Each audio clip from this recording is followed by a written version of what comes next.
ನ್ಯಾಯಸ್ಥಾಪಕರ ಗ್ರಂಥ ಅಧ್ಯಾಯ 19. ಆ ಕಾಲದಲ್ಲಿ ಇಸ್ರಾಯೇಲರಿಗೆ ಅರಸನಿರಲಿಲ್ಲ.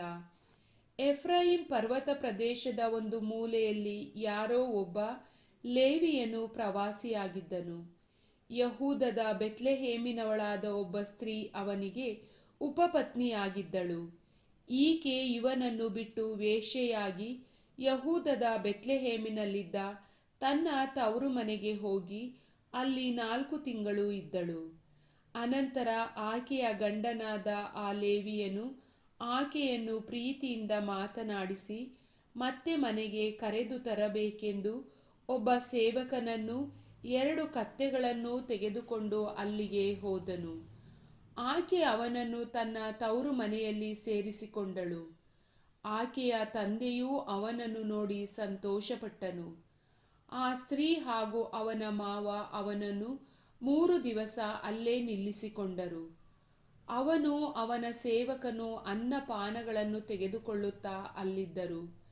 ಅವರು 4ನೆಯ ದಿನ ಬೆಳಿಗ್ಗೆ ಎದ್ದು ಹೋಗುವುದಕ್ಕೆ ಸಿದ್ಧರಾದರು. ಆ ಸ್ತ್ರೀಯ ತಂದೆ ಅಳಿಯನಿಗೆ, ಮೊದಲು ಸ್ವಲ್ಪ ಊಟ ಮಾಡಿ ಚೇತರಿಸಿಕೋ, ಆಮೇಲೆ ಹೋಗಬಹುದು ಎಂದು ಹೇಳಿದನು. ಅವರಿಬ್ಬರೂ ಕುಳಿತು ಅನ್ನಪಾನಗಳನ್ನು ತೆಗೆದುಕೊಂಡರು. ಊಟವಾದ ಮೇಲೆ ಆ ಸ್ತ್ರೀಯ ತಂದೆ ಪುನಃ ಅವನಿಗೆ, ದಯವಿಟ್ಟು ಈ ರಾತ್ರಿ ಇಲ್ಲೇ ಇದ್ದು ಸಂತೋಷಪಡು ಎಂದು ಹೇಳಿದರೂ ಅವನು ಹೊರಡಲು ಸಿದ್ಧನಾದನು.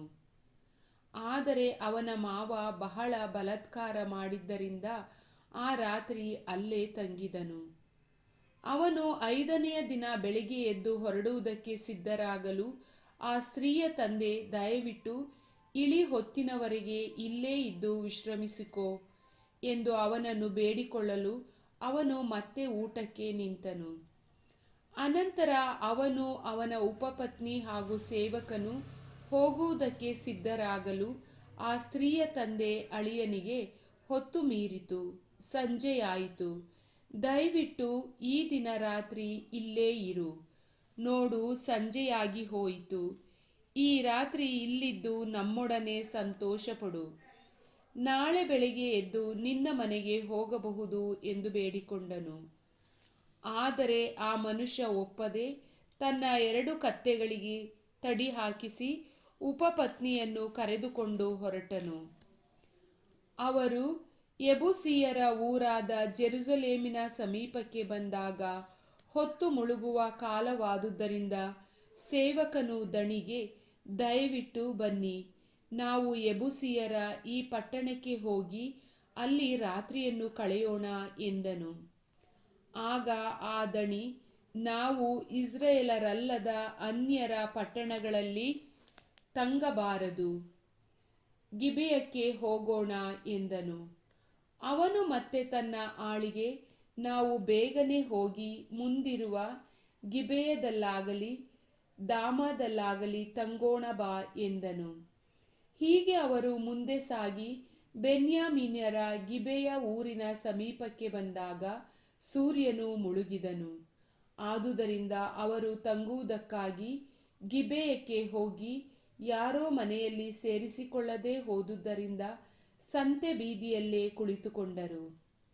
ಅಷ್ಟರಲ್ಲಿ ಎಫ್ರಾಯಿಂ ಪರ್ವತ ಪ್ರದೇಶಕ್ಕೆ ಸೇರಿದವನೂ ಹಾಗೂ ಬೆನ್ಯಾಮೀನ್ಯರ ಊರಾದ ಗಿಬೆಯಲ್ಲಿ ವಾಸಿಸುವವನೂ ಆಗಿದ್ದ ಯಾರೋ ಒಬ್ಬ ಮುದುಕ ಸಾಯಂಕಾಲವಾದುದರಿಂದ ಕೆಲಸವನ್ನು ಬಿಟ್ಟು ಹೊಲದಿಂದ ಮನೆಗೆ ಬರುತ್ತಿದ್ದನು.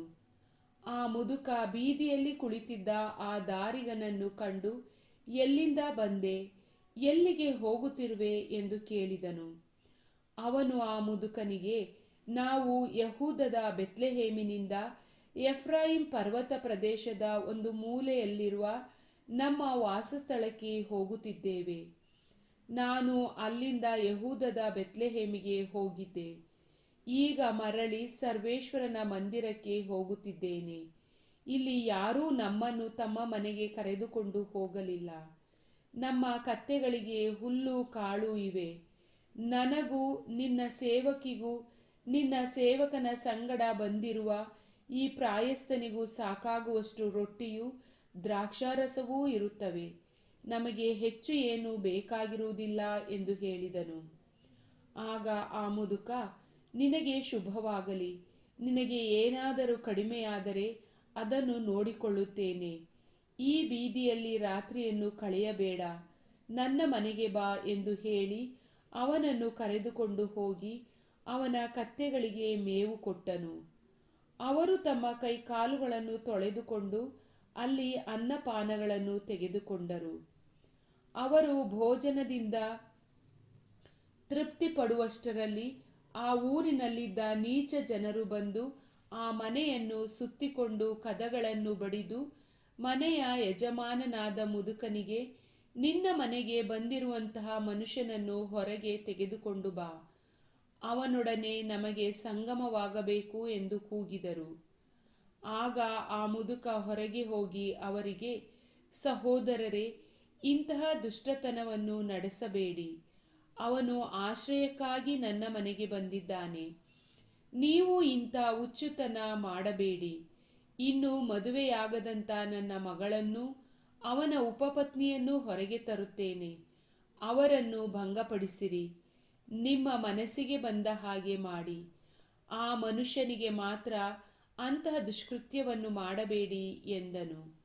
ಆದರೆ ಅವರು ಆ ಮುದುಕನಿಗೆ ಕಿವಿಗೊಡಲೊಲ್ಲದೆ ಹೋದರು. ಆದುದರಿಂದ ಆ ಲೇವಿಯನು ತನ್ನ ಉಪಪತ್ನಿಯನ್ನು ಹೊರಗೆ ಅವರ ಮಧ್ಯಕ್ಕೆ ಕಳುಹಿಸಿದನು.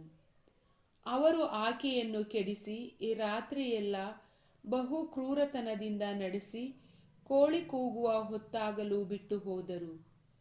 ಆ ಸ್ತ್ರೀ ಸೂರ್ಯೋದಯಕ್ಕೆ ಮುಂಚೆಯೇ ಬಂದು ತನ್ನ ಯಜಮಾನನು ತಂಗಿದ್ದ ಮನೆಯ ಬಾಗಿಲಲ್ಲಿ ಬಿದ್ದಳು. ಬೆಳಗಾದರೂ ಏಳಲೇ ಇಲ್ಲ. ಆಕೆಯ ಪತಿ ಬೆಳಗ್ಗೆ ಎದ್ದು ಹೊರಡುವುದಕ್ಕೆ ಸಿದ್ಧನಾಗಿ ಬಾಗಿಲನ್ನು ತೆರೆದಾಗ ತನ್ನ ಉಪಪತ್ನಿ ಬಾಗಿಲ ಮುಂದೆ ಬಿದ್ದಿರುವುದನ್ನು, ಆಕೆಯ ಕೈಗಳು ಹೊಸ್ತಿಲಿನ ಮೇಲಿರುವುದನ್ನು ಕಂಡನು. ಅವನು, ಏಳು, ಹೋಗೋಣ ಎಂದು ಆಕೆಯನ್ನು ಕರೆಯಲು ಪ್ರತ್ಯುತ್ತರವೇ ಬರಲಿಲ್ಲ. ಆಗ ಅವನು ಆಕೆಯ ಶವವನ್ನು ಕತ್ತೆಯ ಮೇಲೆ ಹಾಕಿಕೊಂಡು ಸ್ವಸ್ಥಳಕ್ಕೆ ಹೋದನು.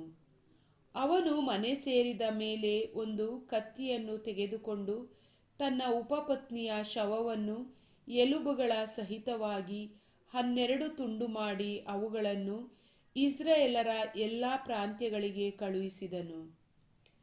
ಅವುಗಳನ್ನು ಕಂಡವರೆಲ್ಲರೂ, ಇಸ್ರಾಯೇಲರು ಈಜಿಪ್ಟನ್ನು ಬಿಟ್ಟು ಬಂದ ದಿವಸ ಮೊದಲುಗೊಂಡು ಈ ದಿವಸದವರೆಗೆ ಇಂಥ ಕೃತ್ಯ ನಡೆಯಲೂ ಇಲ್ಲ, ನಾವು ಅದನ್ನು ನೋಡಿಯೂ ಇಲ್ಲ, ಈ ಸಂಗತಿಯನ್ನು ಗಂಭೀರವಾಗಿ ವಿಚಾರಿಸತಕ್ಕದ್ದು ಎಂದುಕೊಂಡರು.